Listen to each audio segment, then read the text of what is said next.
महाराष्ट्र में पाया गया डबल म्यूटेशन वायरस और यूके स्ट्रेन ने हरियाणा में पैर पसारने शुरू कर दिए हैं।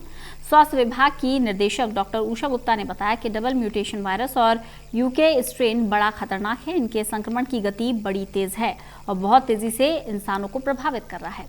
उन्होंने बताया कि डबल म्यूटेशन वायरस और यूके स्ट्रेन से हॉस्पिटलाइजेशन बढ़ी है और जो इंसान इनसे प्रभावित हुए हैं उसकी वजह से ऑक्सीजन की मात्रा भी काफ़ी बढ़ गई है। इसके साथ साथ मृत्यु दर में भी इजाफा हुआ है। वहीं उन्होंने स्पष्ट किया कि वैक्सीन लगवाने से पहले और वैक्सीन लगवाने के बाद अल्कोहल का सेवन बिल्कुल ना करें। स्वास्थ्य विभाग की बैठक में आज किन मुद्दों पर चर्चा हुई, इस बारे में खास बातचीत की हमारे संवाददाता अनिल कुमार ने हरियाणा स्वास्थ्य विभाग की निर्देशक डॉक्टर उषा गुप्ता से।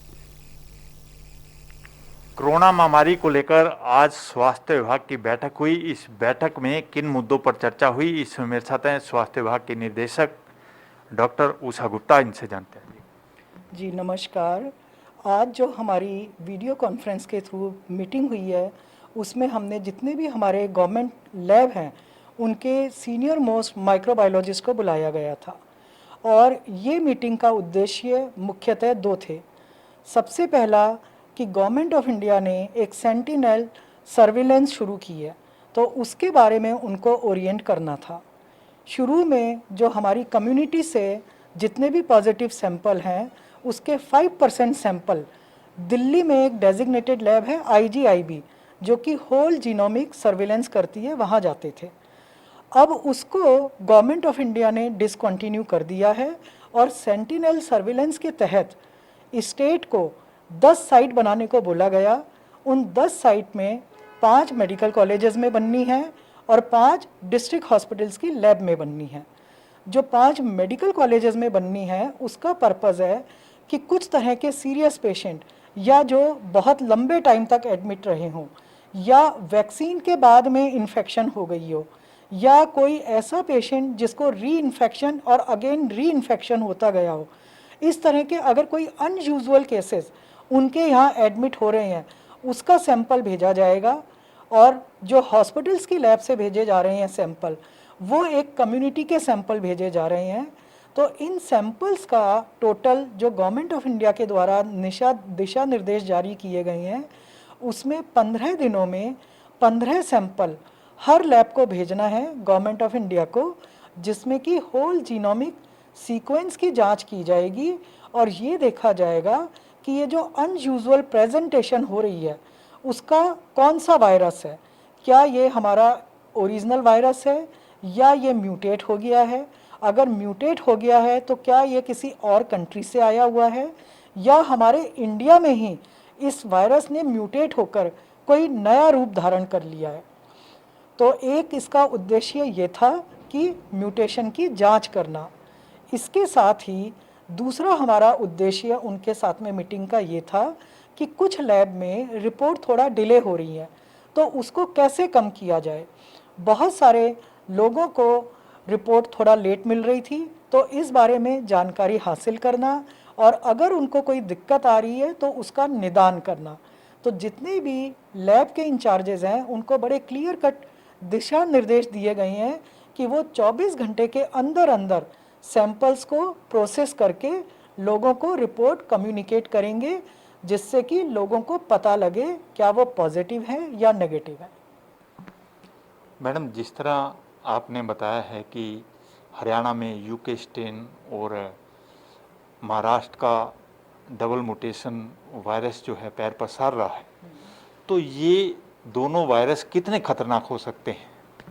देखिए, ये वायरस जैसे कि आप जानते हैं कि ऑलमोस्ट जिस स्टेट में गए हैं एक सडन सर्ज आई है उन स्टेट में। तो सबसे पहले मैं ये बता दूं कि ये जो म्यूटेशन ऑफ कंसर्न है और ये यूके वायरस है, ये बहुत ही ख़तरनाक है। बहुत तेज़ी से इनकी संक्रमण की गति है और बहुत तेज़ी से वो इंसान को अफेक्ट कर रहा है। तो जो ये अभी हम लोगों ने देखने में आया है जो इन वायरसेस से अफेक्ट हुए हैं, एक तो उनके तुरंत फैल रहे हैं, उनके फैमिली मेम्बर्स है या कोई भी उनके टच में आया है उन सबको संक्रमण बड़ी तेज़ी से हो रहा है।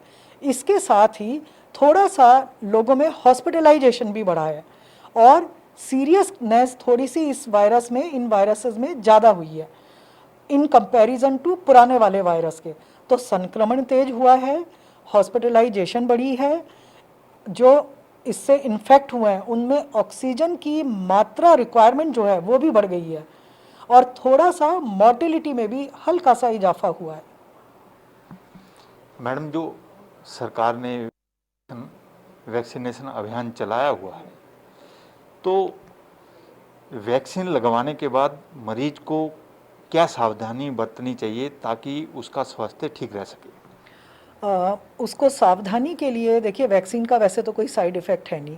अगर आपने देखा होगा जब बच्चे छोटे होते हैं तो बच्चों को भी वैक्सीन लगाई जाती थी, और छोटा सा बुखार या कभी कभी इंजेक्शन की साइड पे दर्द होता था। तो सेम जो चीज़ है वो इसमें भी है कि हो सकता है कभी कभी आपको थोड़ा बुखार हो जाए, या जहाँ पर आपको इंजेक्शन लगाया जा रहा है वहाँ पे थोड़ा सा दर्द हो, या कई बार थोड़ी सी रेडनेस हो जाए। ये सारी चीज़ें होती हैं। कुछ लोगों में मायल्जिया जो कि मसल्स में पेन है वो भी रिपोर्टेड है बच्चों की वैक्सीन में। और इसमें एक सबसे बड़ा फ़र्क जो है, जो मैं लोगों को आपके चैनल के माध्यम से बताना चाहूँगी, कि वैक्सीन के लगाने से पहले और बाद में अल्कोहल का प्रयोग कतई ना करें। ये लोगों को एक ध्यान में रखने वाली बात ज़रूर है। ये थी मेरे साथ स्वास्थ्य विभाग के निर्देशक डॉक्टर उषा गुप्ता। इन्होंने कहा है कि कोरोना से निपटने के लिए स्वास्थ्य विभाग समय समय पर कदम उठा रहा है और इसकी जानकारी लोगों तक भी पहुंचाई जा रही है। वहीं इन्होंने ये भी स्पष्ट कर दिया कि जो भी कोरोना वैक्सीन लगवाना चाहते हैं या जो लगवा चुके हैं, वो वैक्सीन लगवाने से पहले या बाद में अल्कोहल का सेवन ना करें। Anil Kumar, total news, Chandigarh.